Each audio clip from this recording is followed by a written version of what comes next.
All right, good morning, and hope we are having a good start to our Monday here. A little chilly outside, but we're inside, hopefully ready to dig in and do a little learning here on history of the Americas. All right, and so hopefully you had, again, a wonderful weekend. And if you want, you can put in the chat what was your weekend highlight. I guess, in the Nuke's house here, I put in there movie night, Sunday night. My daughter wanted us to watch the remake of Mulan, and so we went ahead and did that. And that was pleasantly, it was a good movie and a good remake of it, and so it's good family bonding time. So I will say also over the weekend, that since we're in Minnesota and we like to do things sometimes during the cold months as we move ahead here, and on my way to the grocery store yesterday, noticed a little holding pond. There were people ice skating on the holding pond, and all I could think is my mind is the ice really safe enough to do that? And then I, maybe I'm a little anxious with it in knowing that I myself had experience falling through the ice, and so we'll see people on the ice, and I don't think the ice is thick enough. I think about that moment where I fell through the ice on the Mississippi River. Of course, that's a holding pond, maybe a little different, but still falling through the ice is still falling through the ice. And even when I ice fish, I'm always a little skeptical as I had pulled the structure out onto the ice. I never would drive my car, but I would always pull the ice shelter, had a clam ice shelter, and we'd pull it out there and set it up and all that. So. All right, looks like a few people put some things in the chat. Super. All right. So today I want us to continue with the Great Depression theme here. And hopefully you took some time to also get the assignment Critics of the New Deal, and we'll take care of that in a moment. But this week we will start moving out into the Americas and take a look at how Canada weathered the Great Depression, and then also Mexico weathered the Great Depression. And we have a couple activities that we put together in related to those two nations. What I want here is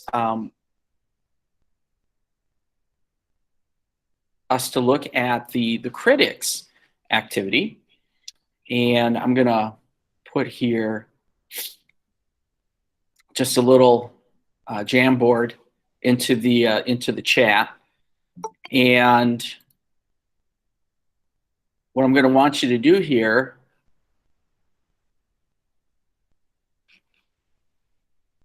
all right, so it should pop into the chat and give you an opportunity here. So hopefully it pops in there.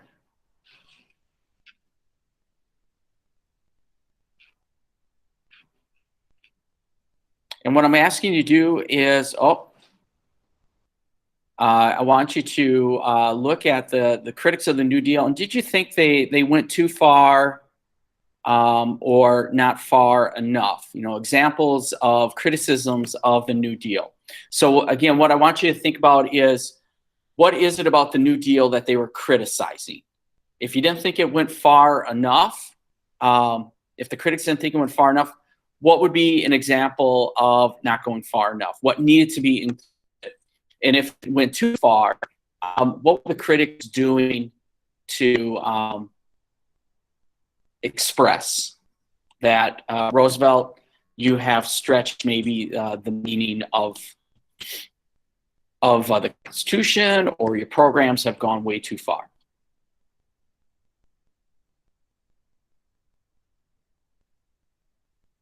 All right, so let me share that screen here.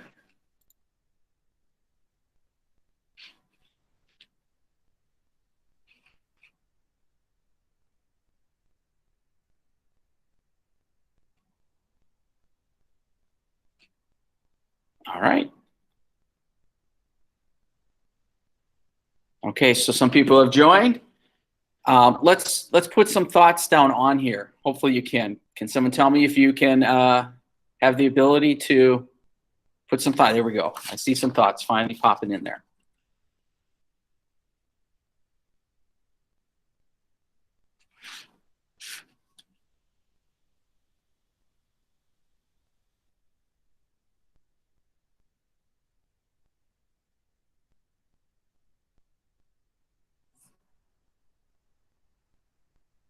So again, think about that assignment, and some of the critics are on the left and the right side. What were some of the things that were criticizing about, perhaps?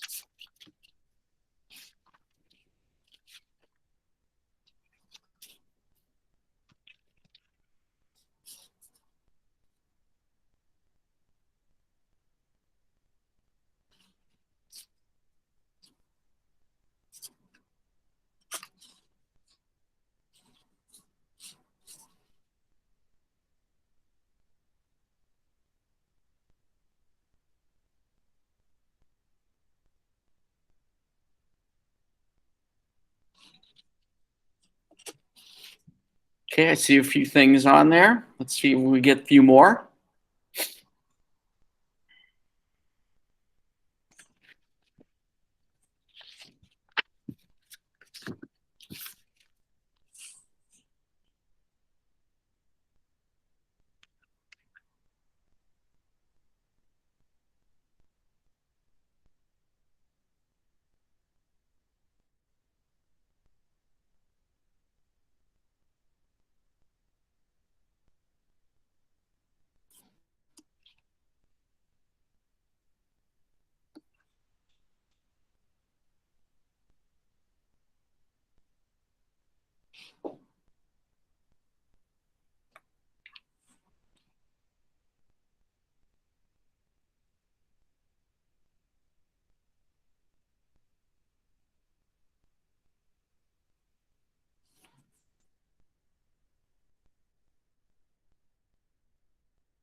All right, let's take maybe about another minute here.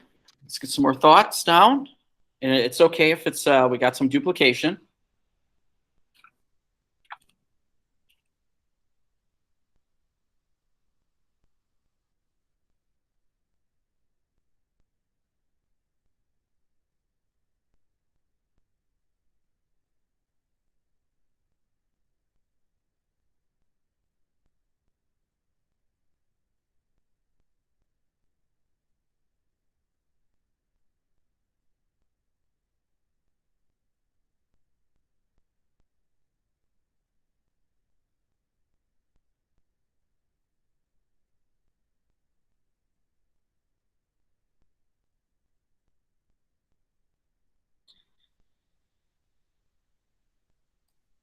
Okay, so as I look at the list that I do see here, and again, it would really be nice if more individuals would put some more thoughts down on there. You know, what I see is really good ideas. You know, thinking about did the New Deal go too far? And the specifically mentioning of the U.S. Supreme Court. The U.S. Supreme Court is going to weigh in on the constitutionality of a number of these New Deal programs. And the court right now, at that time, not today, but at that time, and I guess we could say today as well, it's very conservative, and the court today has swung in the conservative direction. When back then, the court was very conservative and hesitant to really kind of read the lines in the U.S. Constitution. And so that's two ways of looking at the Constitution. Broadly, read between the lines, change over time, or looking at the Supreme Court, or excuse me, the Constitution word for word, so very strict. Well, back then they did that, but FDR is going to try to fight back to the Supreme Court by trying to change the makeup of it with his court packing scheme that failed.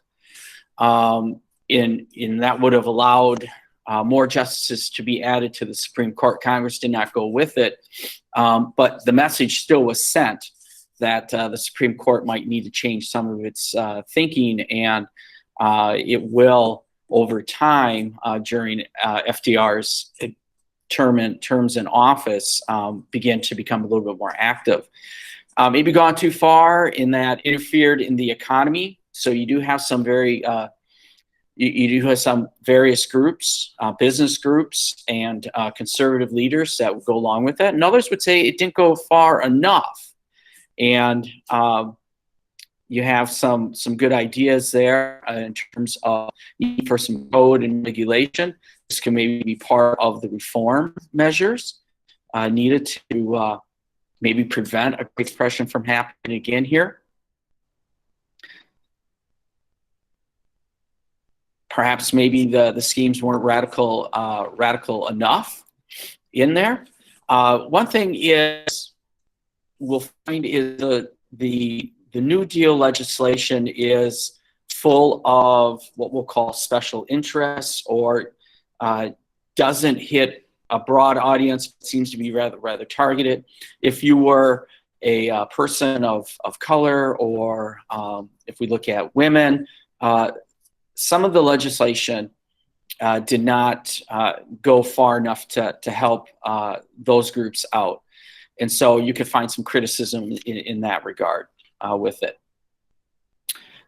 Still, though, when we look at the one question was asking how big of a threat, you can make a claim that they were there, their voices were being heard, they were using mass media to get their message out, radio, publications, movies, film, that type of thing, getting it out there. But as I was looking at the homework assignments, as I mentioned, in 1936, FDR would win a huge landslide. So one could say that they got the message out, but didn't necessarily threaten the two-party system there. Perhaps maybe their greatest influence was how some of the legislation that's going to be passed does have some of their ideas to it, like Dr. Townsend and his idea about helping the elderly out. We're going to get Social Security. It's going to have some of those measures in there. So that can be an example of how they influence. Okay.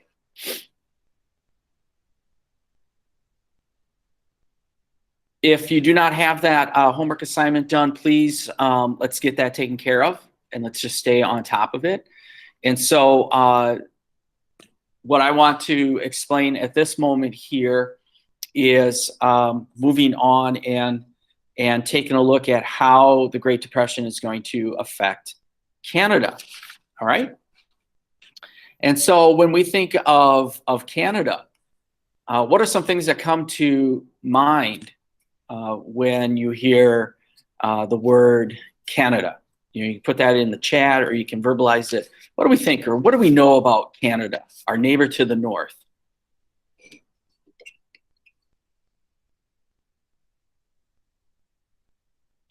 Someone throw me an idea out there on this Monday, either in the chat or verbalize. What do we know about Canada?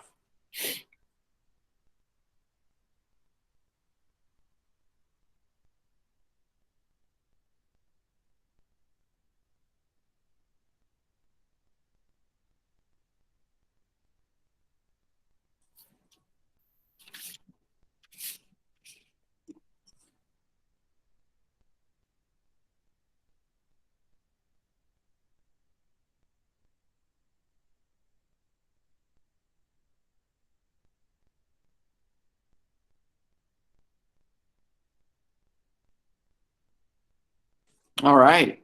I see a couple ideas out there. It's cold. Yeah, it is cold. It is cold, especially when you get way up there. It's cold. Population definitely is smaller than the United States, and they do have a prime minister, so that their head of government is different than our head of government, and they speak mostly French. Well, that would be more in the province of Quebec, and they have provinces instead of states.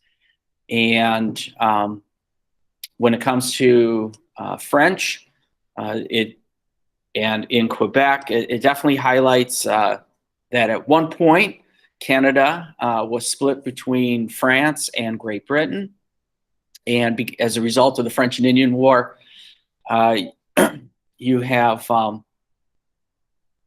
Great Britain prevailing in it. And so the French government loses control of it, but Quebec remains predominantly French and bilingual.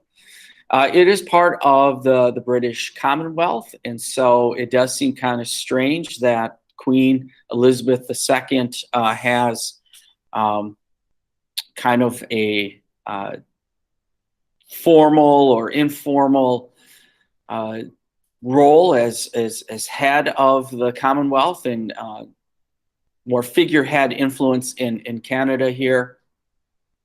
So, but when we think of Canada to the north of us, we always say Minnesota, we're the land of 10,000 lakes, and we like to brag about it. Well, Canada is of about 3 million lakes there. So by far the most in our hemisphere, but maybe globally as well. It's a large geographic area. In 2014, Tim Horton Donuts came to the United States. That's a little fun fact there. On their flag, what's the symbol on their flag?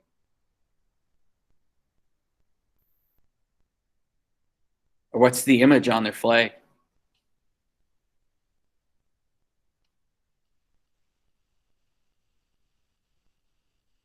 Yes, it's the maple leaf. Absolutely.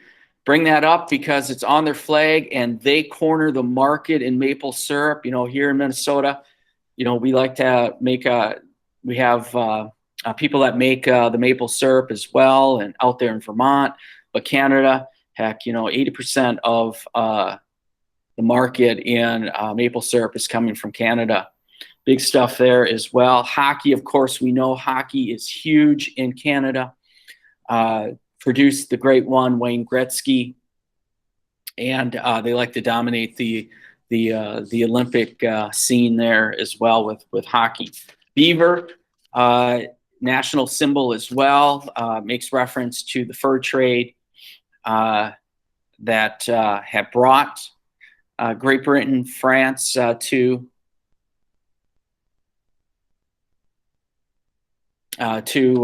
Canada. Minnesota, essentially the Canada of the United States. Well, I suppose perhaps because we do love hockey and we're home of the U.S. Hockey Hall of Fame up there in northern Minnesota, and there is a part of Minnesota that you have to leave Minnesota, get into Canada, and then pop back in the northwest angle up there, or you can get your Lund boat and zip across Lake of the Woods to get to that spot too.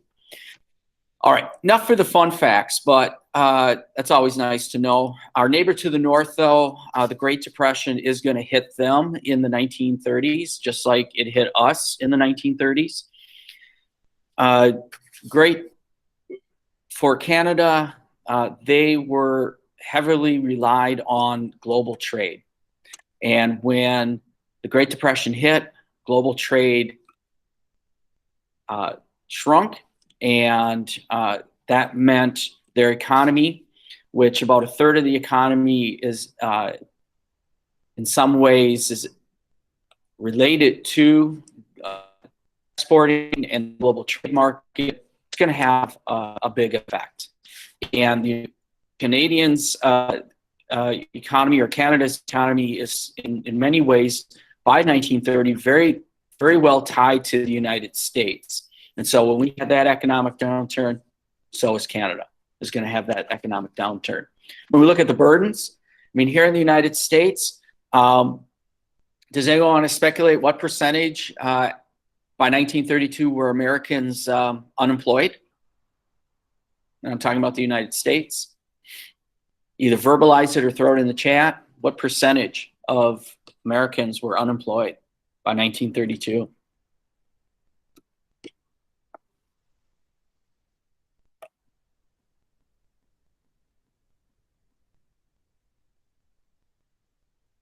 Someone throw an idea out there. Throw a number.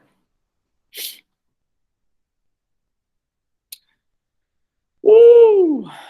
Well, 75% is pretty darn high. That would only mean 25% is employed, I think. Or maybe people weren't hearing me correctly.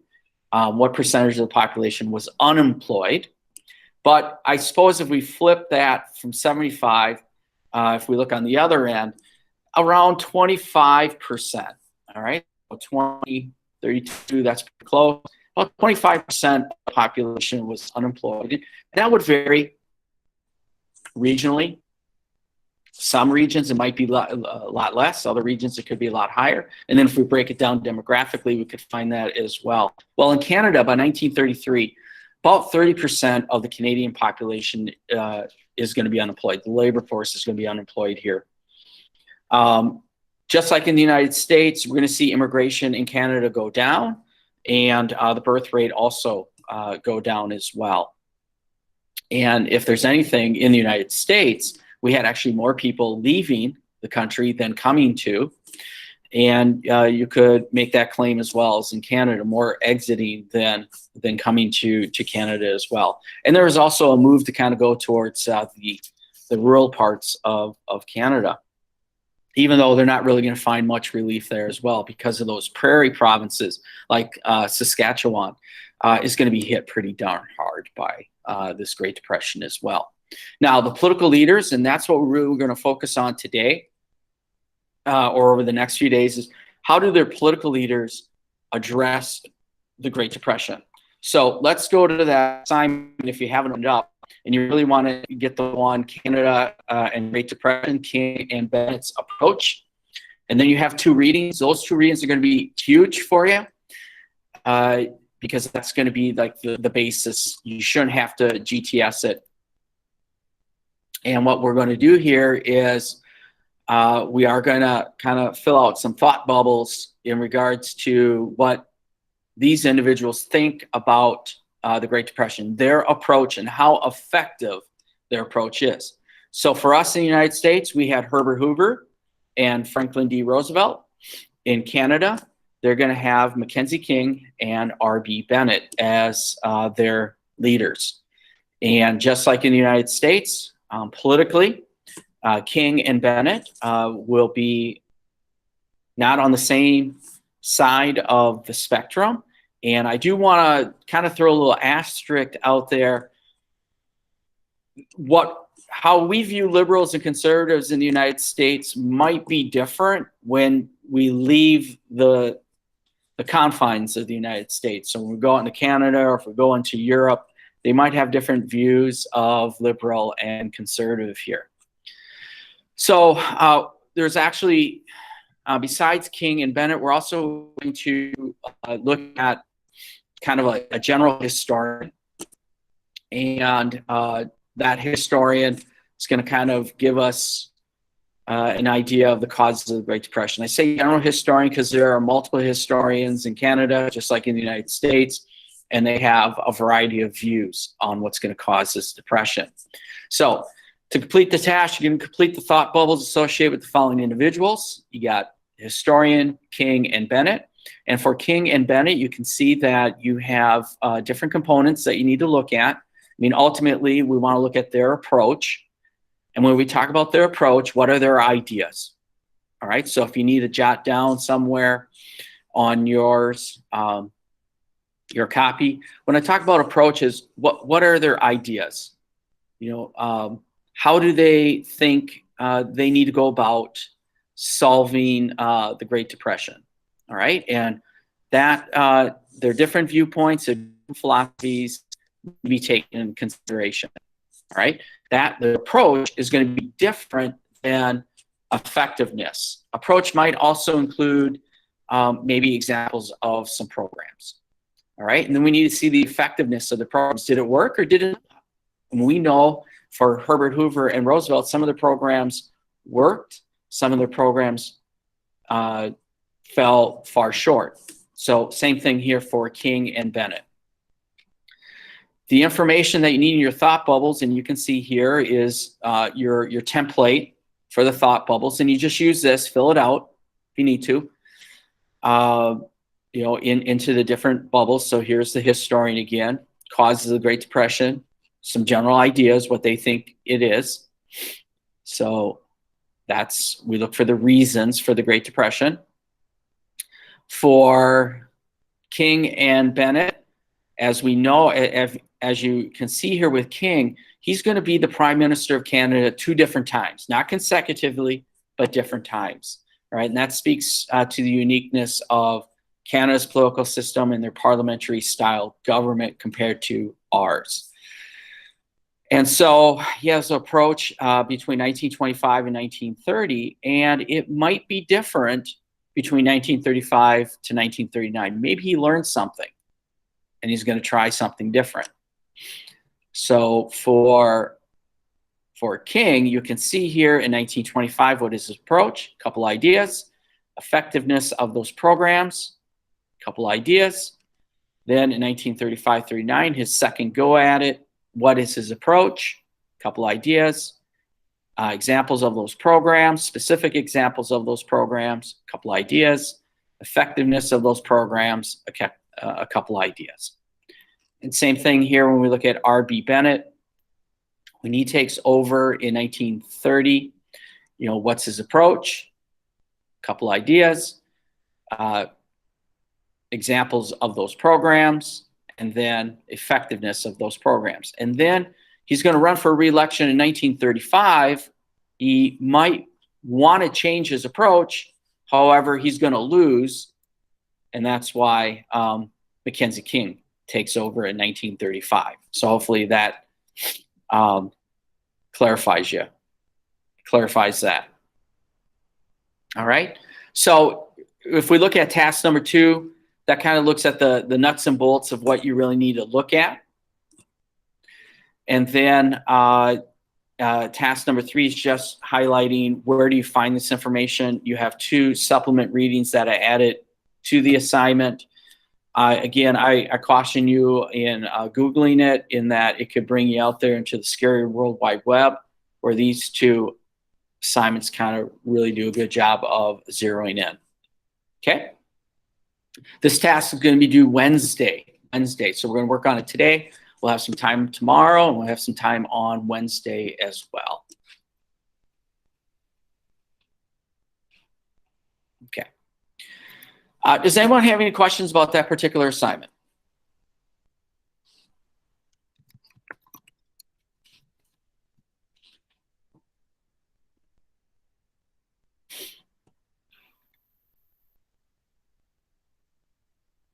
All right, so while you're working on this assignment today, maybe take a moment, stop, give yourself some time to relax, but then also know that today is another important day in the election of President of the United States. In the state capitals, the electors are going to show up and vote for who had won that particular state. All right, and so hopefully by today we'll get those results and know who the president-elect is. Right now, the president-elect has been declared Joe Biden, but we will see if the electors will confirm that today. And then the last leg of this election process is when the new Congress meets in January, they will vote on making it official. So big stuff there. All right. So with that, if you do not have any questions about this, but if you have questions about anything else, you can you're welcome to stay on, or you can exit and have a great day, and or visit me during office hours. All right. So with that, you're free to go.